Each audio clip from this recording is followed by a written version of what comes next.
In 1795, the Hudson's Bay Company established a major fur trading post along the North Saskatchewan River and named it Edmonton House. It would be renamed Fort Edmonton and relocated several times over the ensuing years. Then, in the shadow of the recently completed Alberta legislature, and having outlived its useful purpose, it was dismantled in 1914 for the last time.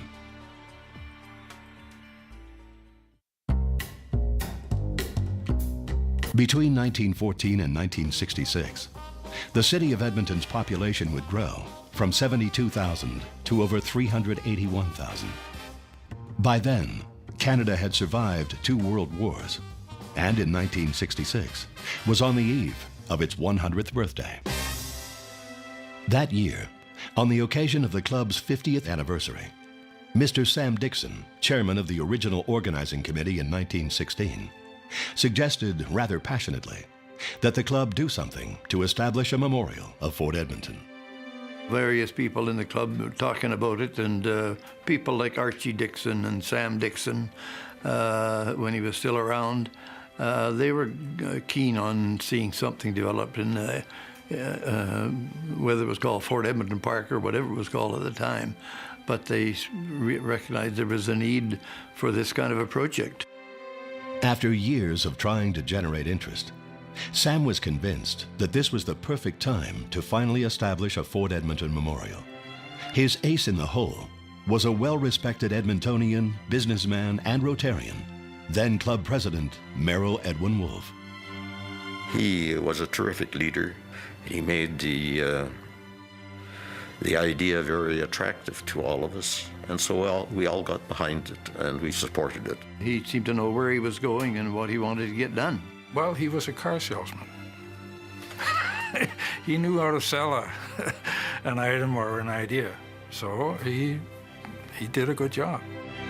Merrill Wolfe may have been the face of the Rotary Club's effort, but he certainly wasn't alone. Under his leadership, many people, including Rotarians and others, unselfishly contributed their knowledge and hard-earned money to ensure that Sam Dixon's dream of Fort Edmonton Park would be realized. There were a lot of movers and shakers that were in Edmonton that were members of the Downtown Rotary Club at the time, and they could get things done if you wanted to have something happen. They had some powerful guys. You got to remember that Rotary was all the major business people. If they didn't do the work themselves, they knew how to get it done. Fort Edmonton Park was a great idea, but ideas can sit for a long time, and it does take that person to come and say, okay, now we've got the idea, let's get it done. And the credit goes to those guys who said, let's get it built. It wasn't about, can we get it done? It's, we're going to do it. And they did. 50 years ago, Fort Edmonton Park was but a dream. One Rotarian's wish to share his pride of a young city and its proud and strong people. The park today is an historically authentic living museum that reminds its citizens that dreams do indeed come true. When this project came up, there was all the excitement to build it, and there was the money to build it because things were growing and because people were enthusiastic, and they sort of seemed to realize that they either did it in this moment or the moment would pass. The determination was made early on to try to do things as authentically as possible. So get a bunch of men together. There were axemen from Germany who were involved in the project. There's a fellow from Métis colony in northern Alberta who came down to run the horses. And they moved everything, the timbers by a horse team. They were using block and tackle to raise walls. It was a really strong commitment to trying to do it the right way. Rotary's strong commitment to community service established the identity of Fort Edmonton Park. Over the years, several Edmonton Rotary clubs have undertaken various significant projects within the park, both large and small. The wonderful thing that Fort Edmonton Park offered people is a chance to participate in the history. The wonderful thing about the Rotary Club's Harvest Fair was that here was a history that many people had some connection to that they could go and then participate in at the fort. On the prairies, there's such a movement of people from other places and other cultures, and unless we show them where we came from, it's very hard to feel any attachment to a place, I think.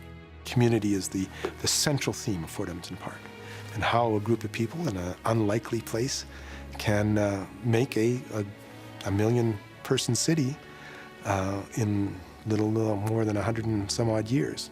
It's an extraordinary story, and Fort Edmonton Park can help you to understand something which we may take for granted, but is really a very vitally important story to understand.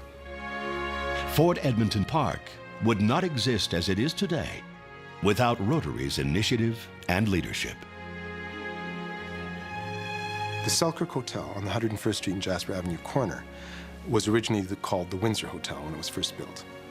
And then the business building that was built next to it was known as the Windsor Block. When the Windsor Hotel became the Selkirk Hotel, the Windsor Block remained the Windsor Block. The Windsor Block is an exciting new component to Fort Edmonton Park, our next major project that we're looking at doing down here. The Windsor Block is to be constructed on 1920 Street, completing the block between the Selkirk Hotel and the Capitol Theatre. It will not only fill the hole between two existing buildings, but it will also fill the need for a mid-sized dining facility to host groups of up to 250 people. If you have a better facility, you're going to attract more people. You're going to be able to have more events there. It ties in with the theater, which accommodates 250 people. There's really no other place that you can go at the park right now and have a formal sit-down dinner when you could tie in the facilities of the theater with that as well. So from a business case standpoint, it makes total sense. We're looking at that redevelopment of the entire 1920s area of being a retail dining and entertainment zone, where we'll have lots of opportunities for people to be able to come down and stay, enjoy restaurants, enjoy clubs and stuff like that, to be able to really see what vibrant Edmonton was like back in the 1920s.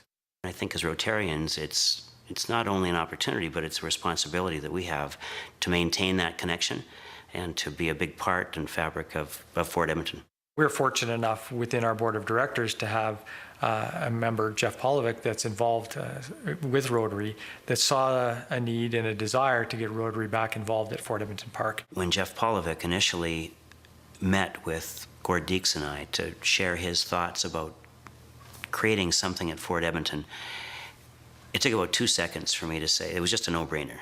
To me, it was really important that all the clubs came up with a concept and an idea and a project together that we could collaborate on and, quite frankly, become better Rotarians and do something better for our community than just one club could do. I'm hoping that the opening of this can coincide with maybe more of a larger celebration of the 100 years of Rotary being in Edmonton. So that's where I'm very excited about this, and I'm actually hoping that the district will want to, in fact, have their office there, because it'd be natural, a natural place to happen. It does open up a new page on Rotary's involvement at the fort. Fort Edmonton Park is a legacy.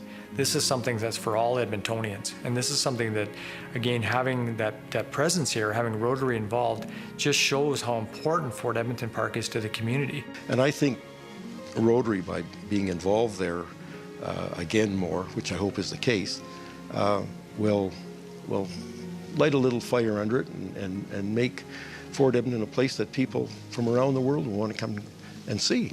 Yeah, it's just a great project. Rotarians just want to be the vehicle that delivers this particular project to the city and to the park, and we think that's how we're going to make a difference here.